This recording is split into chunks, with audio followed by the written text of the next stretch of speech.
Mon rôle, c'est dans la direction informatique, c'est de m'occuper des applications de gestion de la société.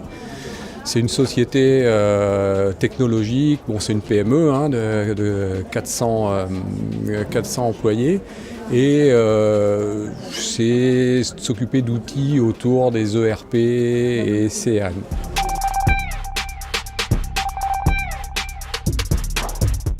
Comment on est venu au BPM? En fait, il y a eu un petit peu deux événements. Moi personnellement, j'avais un peu un rôle d'architecte de ce système d'information où à l'époque on voulait changer notre ERP. On a pris IFS. Je fais un petit peu de pub parce que c'est un ERP qui n'est pas très connu et qui pourtant mériterait.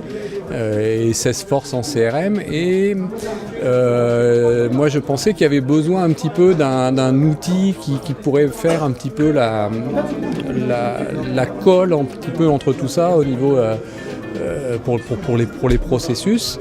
Et il y a eu en fait un événement un petit peu, une demande métier qui est survenue à ce moment-là, qui était de pouvoir arriver à mettre en place un process de dialogue entre notre customer service qui recevait les problèmes clients au travers de Salesforce, du CRM Salesforce, et la R&D qui devait résoudre les bugs qui provoquaient ces plaintes clients. Et en fait, ces deux populations avaient quand même un peu de mal à se parler. Et il y a eu une demande de la direction technique est-ce que vous n'auriez pas une solution qui permettrait de solutionner ça? Et c'est comme ça que le BPM Bonita est venu, puisque on a pu, avec cet outil-là, proposer une solution justement qui permette ce dialogue.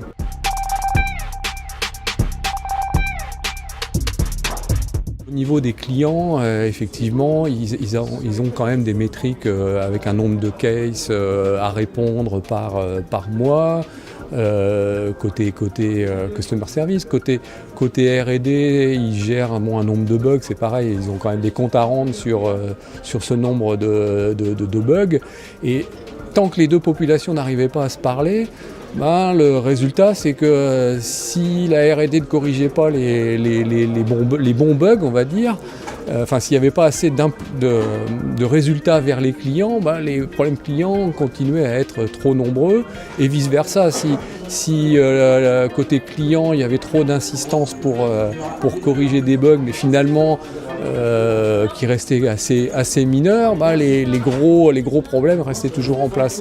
Donc le métrique principal, c'était quand même de diminuer un peu quelque part les plaintes clients et le nombre de jours pour résoudre les bugs de la R&D.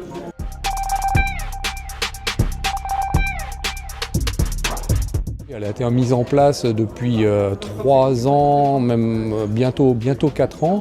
En fait, donc la solution, finalement, ça a consisté on a fait un POC avec un consultant Bonita.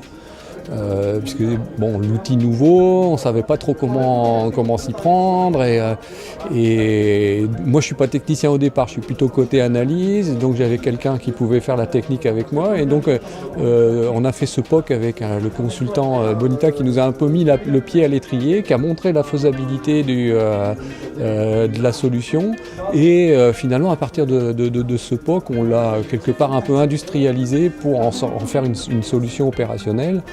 Et qui a été très vite adopté aussi bien par le customer service que par la R&D. Ça leur a servi de vecteur un petit peu pour discuter ensemble, quoi. Du coup, il n'y avait pas de discussion possible, il n'y avait pas un côté ou à l'autre qui tirait la couverture à soi. S'il y avait un problème client, automatiquement le BPM, le process BPM, transformait ça faisait le lien avec le bug informatique côté R&D, et donc il n'y avait pas de discussion possible, et du coup voilà comment remettre le dialogue en place.